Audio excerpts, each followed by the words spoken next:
নমস্কার, কেমন আছো সবাই? শিপ্রাস লাইফের একটি নতুন ব্লগে তোমাদের সবাইকে স্বাগত জানাই। বেশ কদিন ঘোরা করে কাটলো, আর ঘোরার পরে চলে এসেছি বাড়িতেও। আবার রোজকার মতন জীবন শুরু হয়ে গেছে, মেয়েদের স্কুল, পড়াশোনা, নিজের সংসারের কাজকর্ম। এখন ঘড়িতে সময় হয়ে গেছে সকাল 9টা, আর এদিকে মেয়ে হচ্ছে রেডি। আজ থেকেই স্কুল শুরু। আজ 3 তারিখ এপ্রিল মাসের। ওদের ক্লাস 6-এ ওঠার পরে প্রথম দিন।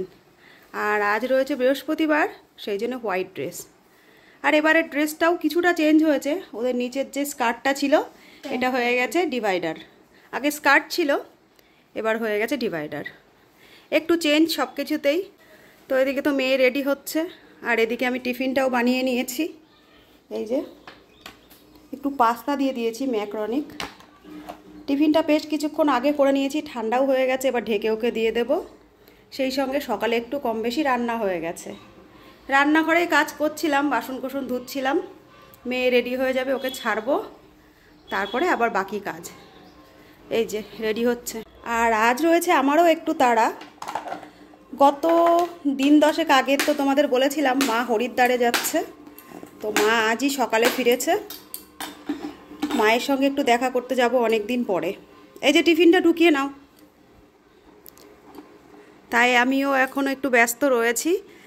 মেয়েদের ছেড়ে দেব, তারপরে বৃহস্পতিবার আজকের দিনটা ঘরের ঠাকুরের পুজো দেবো, তারপরে নিজে রেডি হয়ে বেরোবো।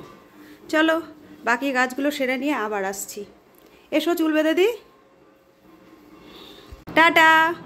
ফার্স্ট ডে আজকে ভালোভাবে কাটিও, ঠিক আছে? আচ্ছা যাও, বেস্ট অফ লাক। আজ দিনটা বৃহস্পতিবার, 3 এপ্রিল। আর আজকের থেকেই ওদের ক্লাস 6-এ ওঠার পরে প্রথম স্কুল শুরু হলো। আগে তো ছিল ওদের 10টা 10-এ বাসের টাইম, ওদের 1 ঘন্টা কিন্তু আগিয়ে গেছে। এখন থেকে ওদের 9টা 10-এ বাস। ক্লাসের টাইমটাও অনেকটা বেড়ে গেছে, আর সেই সঙ্গে সঙ্গে স্কুলের টাইমটাও কিন্তু অনেকটা আগিয়ে গেছে। সেই সকালের পরে একবারে রেডি হয়ে তোমাদের সামনে এসেছি। সমস্ত কাজ তো সেরেই নিয়েছিলাম, রান্না করে নিয়েছি, তারপরে মেয়েকে স্কুলে পাঠিয়ে দিয়ে স্নান পুজো সেরে নিজেও রেডি হয়ে গেছি। এখন তো প্রায় 11টা মতো বেজে গেছে, আর এখন বেরোবো। মা তো সকালবেলাই চলে এসেছে, আর মেজদিও গেছে। দিদি তো বাড়িতেই থাকে, তোমরা জানো। আমারই একটু লেট হয়ে গেল। সংসার সামলে একেবারে সমস্তটা করে তবেই তো যাবো, বলো। বাড়িতে তো আর সেরকম কেউ নেই। তো রেডি হয়ে গেছি, বেশি কথা না বলে চলো বেরিয়ে পড়ি। বেরিয়ে কখন থেকে টোটোর ওয়েট করছি, একটা টোটো একটা ভ্যান পাচ্ছি না। দাঁড়িয়েই আছি রাস্তাটার মধ্যে, দেখা যাক কখন পাই। একটা টোটো এসছে, হয়তো যাবে না। চলো পেয়ে গেছি একটা টোটো, এবার যাই। বাস স্ট্যান্ড কত নেবেন? চলেন।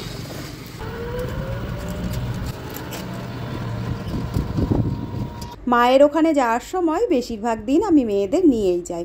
আজ ছোটো মেয়ের স্কুল শুরু হলো, আর ওকে স্কুল থেকে ফেরার সময় কাউকে তো নিতে হবে, তাই বড়জনকেও আজ নিয়ে আসলাম না। একাই এসেছি, বিকেলের দিকে আবার ফিরবো। তোমাদের দাদাও আজ বাড়ি নেই, ও কাজের জন্য আবার একটু বেরিয়েছে, সেই জন্য আজ একাই চলে এলাম। তো এই যে আমি বাড়ি চলে এসেছি। আসার পরে আমি তারাপীঠ থেকে মা দিদিদের জন্য যেগুলো এনেছিলাম, সুন্দর হয়েছে, এইগুলো বার করলো ওরা। এই দেখো, এইগুলো দিদিদের জন্য এনেছিলাম, 2 দিদিকেই দিলাম। দেখতে খুব সুন্দর। হ্যাঁ, দিদির মেয়ের জন্যও এনেছি, এই যে এখানে দিলাম। এই যে আরেকটা, এটা খুলিনি, হ্যাঁ, এটা মেয়েকে এইভাবে দিয়ে দেওয়া হবে। আর মাসির জন্যও এনেছি, আর এই যে মায়ের জন্য এনেছি প্রদীপ। গোপালের বড় প্রদীপ এনেছে। আমাদের গোপাল সোনার প্রদীপই চেয়েছিল মনে হয়। আমি কিনতে গিয়ে কিনলাম না, সেটা ওনার মেয়ে এনে দিল। পছন্দ হয়েছে? তো এইগুলোই কিনেছি আমরা ইয়ের থেকে, তারাপীঠের থেকে, তাই দিয়ে দিলাম সবাইকে। এসেছি বেশ কিছুক্ষণ হলো, এসে একটু বসলাম, মা ওদের সঙ্গে গল্প করলাম। মা মাসি ওরা সবাই খাওয়া দাওয়া করলো একটুখানি, ওরা স্নান করেছে আসার পরে। আর আমিও আসার পরে একটুখানি ওদের সঙ্গে গল্প করলাম, প্রসাদ খেলাম, আর জিনিসগুলো এখন দিলাম। তো আমি যে জিনিসগুলো ওদের জন্য এনেছি তোমাদের তো এখন দেখিয়ে দিলাম, কেমন লাগলো জানিও। ঘরে চলে এসেছি মায়ের কাছে, আর মা হরিদ্বার থেকে যা যা এনেছে চলো তোমাদের একটু দেখিয়ে দিই। এই যে এখানে দেখো 4টে চাদর রয়েছে। এই যে একটা, এটা গ্রিন গ্রিন দেখতে, কিন্তু পুরো গ্রিন নয়, আর এটা পুরো গ্রিন। এই একটা, আর এই একটা। এইগুলো হলো আমাদের 3 বোনের 3টে, আর বড়দির মেয়ের জন্য একটা। সোয়েটারও রয়েছে এখানে 4টে। এইখানে দেখছো ব্লুয়ের মধ্যে, এইটা রয়েছে আমার ছোট মেয়ের। এখানে রয়েছে রেড একটা, এই যে এই রেডটা রয়েছে আমার দিদির ছেলের জন্য, মেজদির ছেলের জন্য। এই একটা দেখো, এখানে রয়েছে হালকা ইয়েলো ব্ল্যাকের মধ্যে, এইটা হলো দিদির জামাইয়ের জন্য। আর এই একটা রয়েছে, এটা একটু পিঙ্ক পিঙ্ক টাইপের, কিন্তু পিওর পিঙ্ক নয়, আর ব্ল্যাক, এটা হলো দিদির নাতির জন্য। এই যে শীতের জন্য এগুলো তো শীত পড়বে তবেই ইউজ হবে। এই জিনিসগুলো কেমন হয়েছে বলো। আর সেই সঙ্গে আমার বড় মেয়ের জন্য এনেছে একটা ব্যাগ। আর এইখানে রয়েছে দেখো ওখানকার মালাগুলো, দেখতে বেশ সুন্দর, তোমাদের একটুখানি আলোর মধ্যে নিয়ে দেখায়। এই দেখো এগুলোও নিয়ে এসেছে। আর সেই সঙ্গে প্রসাদ আরও টুকটাক জিনিসপত্রও মা নিয়ে এসেছে, যেগুলো দেখানোর মতো সেগুলো তোমাদের দেখিয়ে দিলাম। চাদরগুলো একটুখানি সামনে নিয়ে আসলাম, চাদরগুলো কেমন হয়েছে জানিও। 4টে চাদর আছে এখানে, এই যে। আর ওখানকার তো অনেক দূর থেকে আসবে, সেই জন্য শুকনো প্রসাদ নিয়ে এসছে যাতে নষ্ট না হয়। হ্যাঁ, মুড়ি আর নকুলদানা প্রসাদ। তো এই মায়েরা নিয়ে এসেছে, মায়েরা বলতে মা আর মাসি। কেমন হয়েছে জিনিসগুলো জানিও। এগুলো তো দেখাতে তোদের ভুলে গেছি। আর 2টো চাদর কিনেছি আমার আর তোর মাসি, এই দুটো কেমন হয়েছে দেখ। এগুলো বাহ, এগুলোও তো ভালো দেখতে হয়েছে। এগুলো যে একটু অন্যরকম মা। হ্যাঁ, এগুলো অন্য চাদর, এগুলোও সুন্দর হয়েছে দেখতে। এগুলো অর্ডিনারি পরার জন্য। এই দেখো নিচ্ছে জিনিসগুলো। বেড়াতে গেলে যতই বলো কেনাকাটা করব না, কেনাকাটা কিন্তু করাই লাগে। এগুলোও বেশ সুন্দর হয়েছে জানো তো। তোমরা যে আমাদের কেনার পরে নিজেদের জন্য 2টো কিনেছো, ভালো লাগলো। ভালো হয়েছে চাদরগুলো। এগুলো কি কটন নাকি তা জানি না, চিত্রবাবু বলছে পিসি নেওয়া গরম হবে। সুন্দর হয়েছে, দুটোই সুন্দর হয়েছে। তো তোমাদের তো আগেই 4টে দেখিয়েছিলাম, ওই যে 2টো আর এই যে 2টো। আর মা মাসির জন্য এই যে আরও 2টো কিনেছে। মাদের হরিদ্বার বেড়ানো আর কেনাকাটা এই যে এতটুকুই। এসে অনেকক্ষণ বসে গল্প আড্ডার পরে এখন খেতে রেখেছে দিদি, ভাত বেড়েছে, খাওয়া দাওয়া করি। কি কি খাবো সেটাও তোমাদের দেখাবো, আগে বসি। এখানে দিদি 3 থালায় ভাত বেড়ে নিয়েছে। আমার মা মাসি, এই যে আমার দিদির নাতি, সবারই খাওয়া হয়ে গেছে। আমরা 3 বোন এখন খাবো। 3 জনের খাবার রয়েছে এখানে। এদি এইটা কি বাটা? কচুর পাতা রান্না করা। এটা হলো কচুর পাতা রান্না করা হয়েছে, একদম শুকনো শুকনো টানা টানা। এখানে রয়েছে কুমড়ো ভাজা কালো জিরে ফোড়ন দিয়ে, উচ্ছে আলুর চচ্চড়ি, আর এখানে রয়েছে ক্যাপসিকাম দিয়ে পনিরের তরকারি, আর এই যে আমের টক। এটা আমাদের এখানে গ্রাম্য ভাষায় ফটিক জলও বলে, ফটিক ঝোলও বলে। এটা মিষ্টি দেওয়া থাকে, কিন্তু হালকা মিষ্টি, একটু টক টক। এটা শুধু চুমুক দিয়েও খাওয়া যায়, ভাত দিয়েও খাওয়া যায়। আর এই যে ভাত। এই দুপুরের খাওয়া দাওয়া। দিদিরাও বসে গেছে, চলো লাঞ্চটা করে নিই। আর আমার দিদিও এদিকে ভিডিও করতে লেগেছে। আর এই যে বড়দি বসে আছে। আমরা তো গতকালই তারাপীঠ থেকে বাড়ি ফিরেছি। আর আজ বাড়ি আসার পরে ছিল অনেক কাচাকুচি, তবুও বাড়িতে আসলাম। বাড়িতে তো আসতেই হতো। প্রায় 10-12 দিন ঘোরার পরে মা আজ বাড়িতে এসেছে।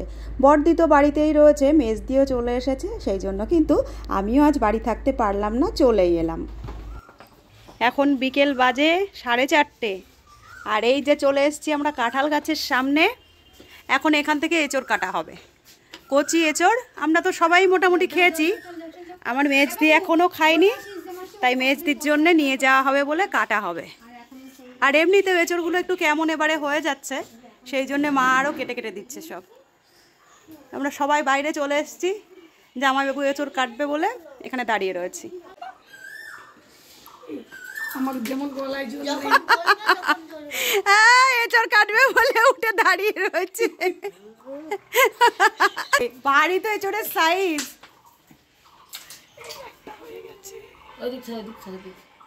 এই আর একজন গলা দিয়ে আওয়াজ বেরোচ্ছে না, বলছে একটা হয়ে গেছে। ঠান্ডা লেগে গলা দিয়ে আওয়াজ বেরোচ্ছে না।